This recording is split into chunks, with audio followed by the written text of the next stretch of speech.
야, 새벽에 자는 사이에 뉴스가 많은 뉴스가 올라왔네요. 이데일리 뉴스야. 이데일리 뉴스인데, 음, 어,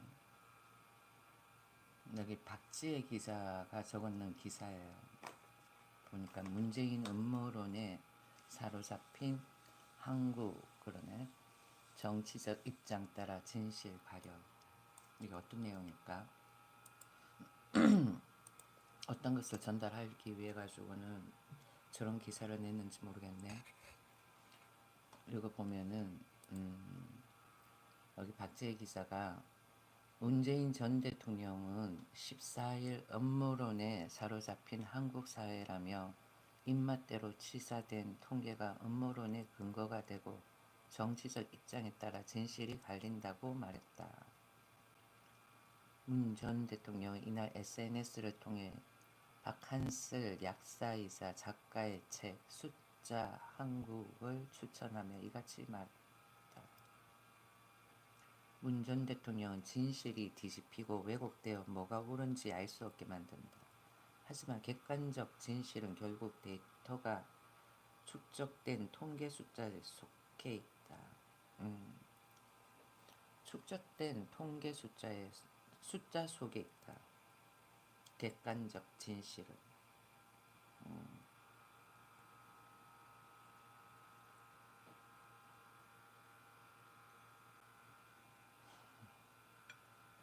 난 한때 문재인 정부를 굉장히 믿었거든요. 문재인 정부를 좀 신뢰를 했었지. 근데 요즘 들어서는 조금 뭐라 그럴까 의구심이 많이 생긴다는 거지.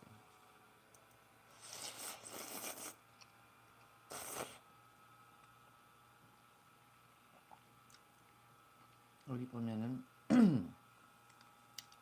일시적인 통계가 아니라 장기간 통계의 흐름을 살피고 세계 각국의 통계와 비교해 보는 것도 필요한 일이라고 했다.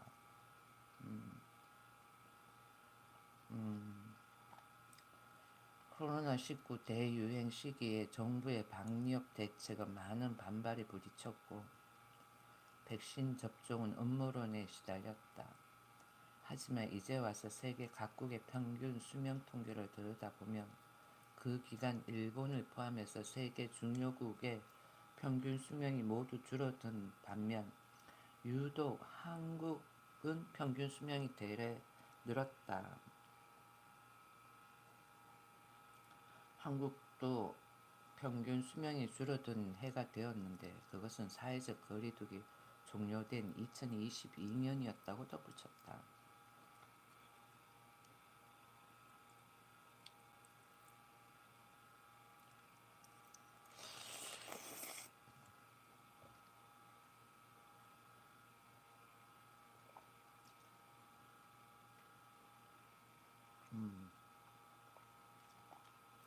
코로나가 한창이던 2021년 한국의 1인당 국민소득은 3만 7,898불로 사상 최고치를 기록하여 일본을 추월했고 G7 국가에 버금가는 위상을 갖게 됐다. 현 정부 들어 국민소득은 그때보다 오히려 크게 줄었다. 결국 객관적 통계 숫자가 확인해주는 진실은 한국이 코로나 기간 국민 보건과 경제 성장 두 마리 토끼를 모두 잡는 매우 유능하고 성공적인 대응을 해냈다는 사실이라고 강조했다.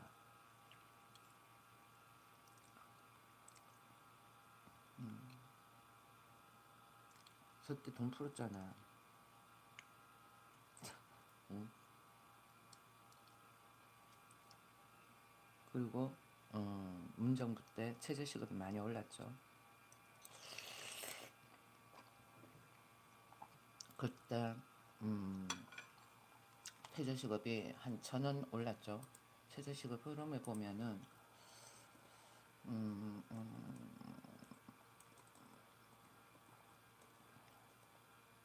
음, 이걸 어떻게 분석을 할까?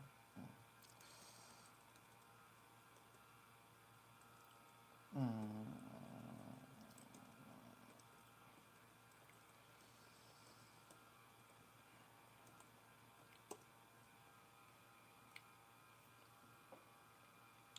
지금은 2025년 최저시급은 시간당 1,030원이고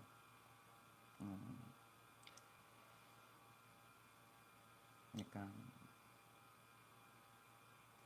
최저임금법이 1986년이 제정되어 1988년에 시행된 거야.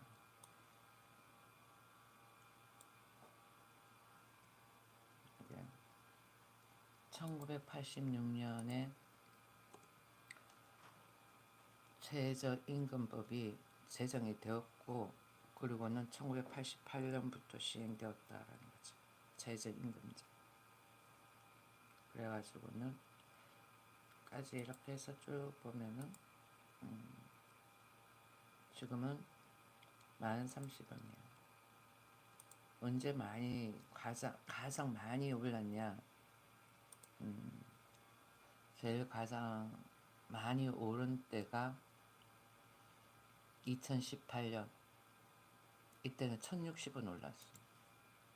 2018년.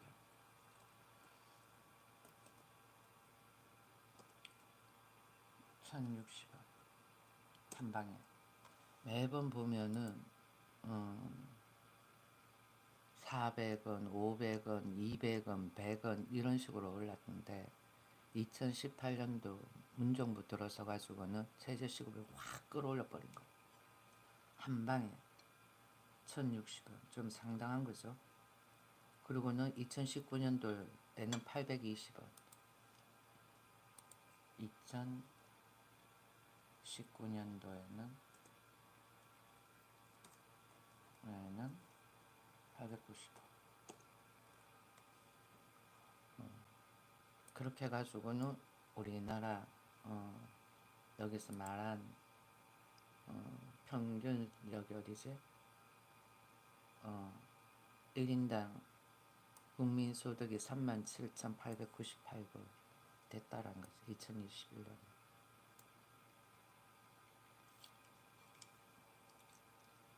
최저시급을 저 당시 때 확 올렸는데 이때까지 보면은 최저시급이 항상 어떤 식으로 변천해 갔냐면은 뭐 200원, 300원. 그러니까 문재인 때 최고로 많이 2018, 2019 이때 820원, 1,060원 올랐는 거죠.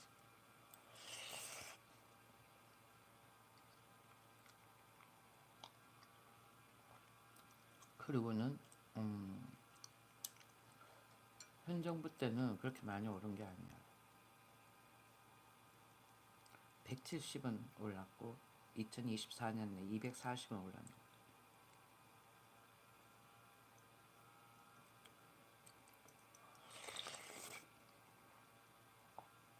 저때 코로나 때 엄청나게 올랐다는 거죠.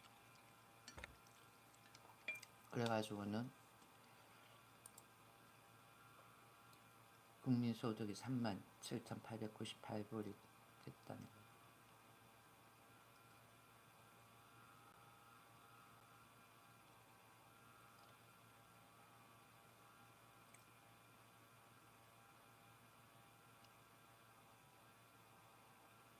전 대통령은 숫자 한국에 대해 한국 사회를 제대로 이해하면서 어디로 가야 하는지 가늠할 수 있게 해주는 다양한 통계들을 보여준다. 이 같은 통계 숫자 바로 읽기가 더 활발해지고 더 확장되어 가기를 바란다고 전했다. 근데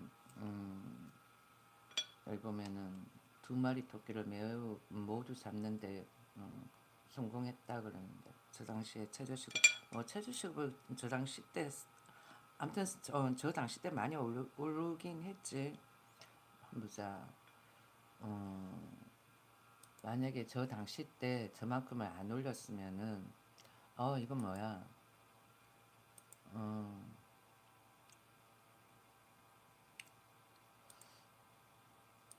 이렇게 저 당시 때 최저시급을 저만큼 안 올렸으면은 지금 1,030원이 아니라 지금은 1,030원이거든요. 저 정도가 아니라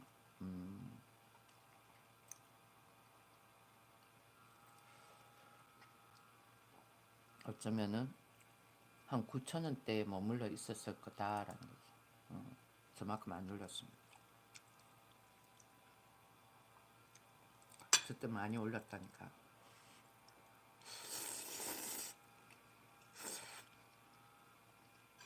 그리고 코로나 때 돈을 많이 풀었잖아요. 누가 그러더라고. 나는 잘 모르지만은 돈을 풀었다 하면서. 그래서 꼭 경제 성장으로 해가지고는 좋은 건 아니었다는 거지. 저때 최저 은행에 이자도 저때가 최저였지. 얼마였더라? 1.8%였나? 뭐 아무튼 1%대였으니까.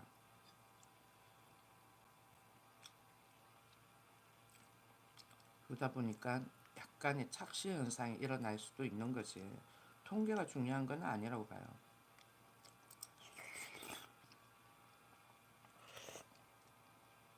통계가 중요한 건 아니다.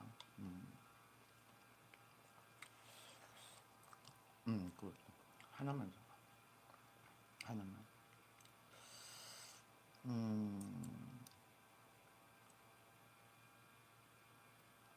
그리고는 4.4.1또 이런 단어 들어갔다고 또 노란 딱지 붙여지는 거 아닌가 몰라.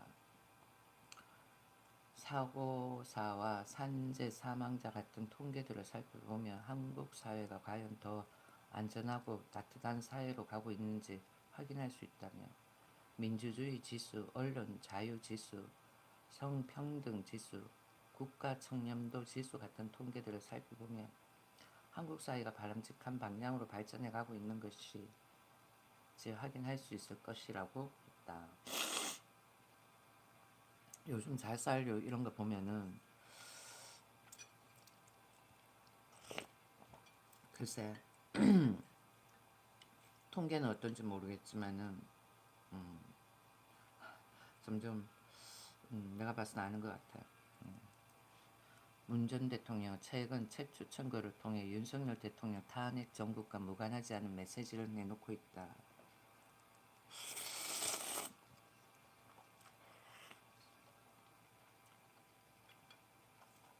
이번 글도 윤 대통령의 석방과 임박한 탄핵 심판으로 짙어진 음모론을 겨냥한 메시지라는 해석이 나온다.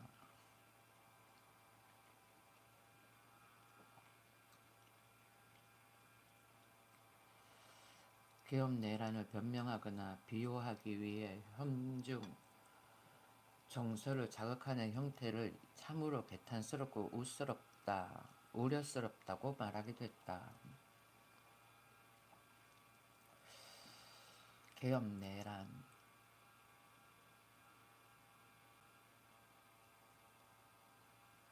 근데 진라면 아니야. 계란떡이야. 뉴스를 읽어주니까 그걸 듣고 생각을 해주세요. 그러니까 대통령 견안에 계엄 선포권이 있잖아요. 그랬을 때 대통령이 왜 계엄을 했는지도 생각을 해볼 필요가 있다고 생각을 해요. 그러니까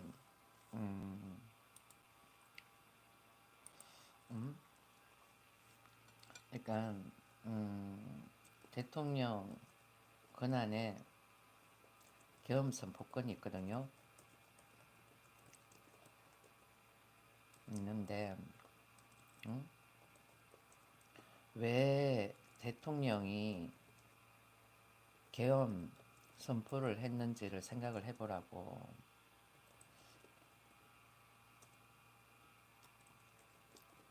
무조건 계엄을 가지고 나쁘게 몰아가는 거는 대통령이 가지고 있는 권한을 박살시키는 거잖아요. 대한민국 대통령이 가지고 있는 권한이라는 게 있잖아. 국민 과반수가 뽑았는 대통령이 가지고 있는 권한이잖아. 그걸 권력이라고 생각하지 말고요. 우리나라의 과반수가 뽑았는 투표로 해서 뽑았는 대통령이야. 그 대통령이 가지고 있는 권한도 생각을 해 봐야지. 그렇지 않을까요? 음.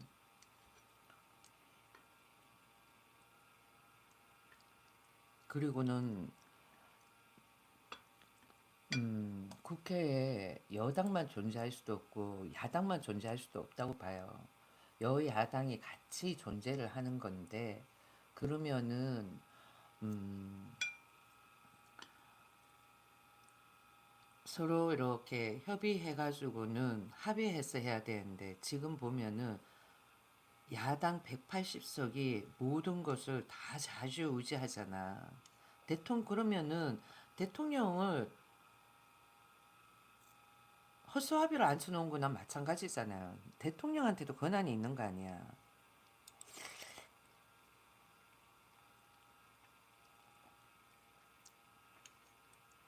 대통령은 국민 과반수를 대변하는 사람이잖아요. 즉 국민 과반수가 뽑았는 대통령이야.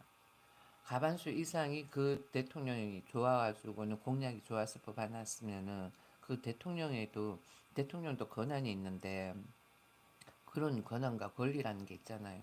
그럼 그걸 존중을 해야 되는데 그렇지가 않다라는 거는 그것도 문제가 된다고 나는 봐요. 더불어민주당 쪽에서는 본인들이 생각하고 본인들이 하는 게 모든 게 옳고 다 맞다라고 이야기를 하는데 그러면은 과거 박근혜 대통령 때 그렇게 보여준 거는 어떤 거였냐는 거지. 응? 박근혜 때도 시위를 많이 했었잖아요. 촛불 정책인가 뭐 햇불 뭐 이러면서 그때도 그들이 보여준 거는 실상 뭐였을까 그런 생각을 많이 해봐요.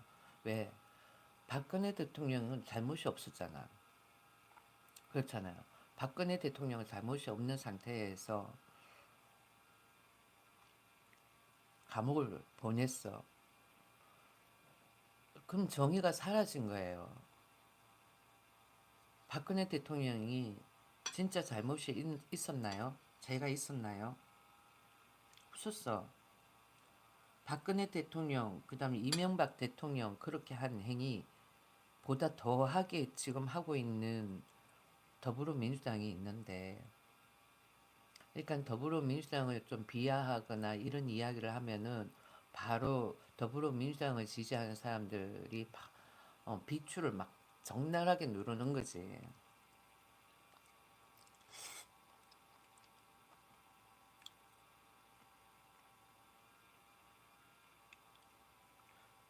그러니까 어쩌다가 대한민국이 이렇게 갈라졌는지 모르겠어. 응?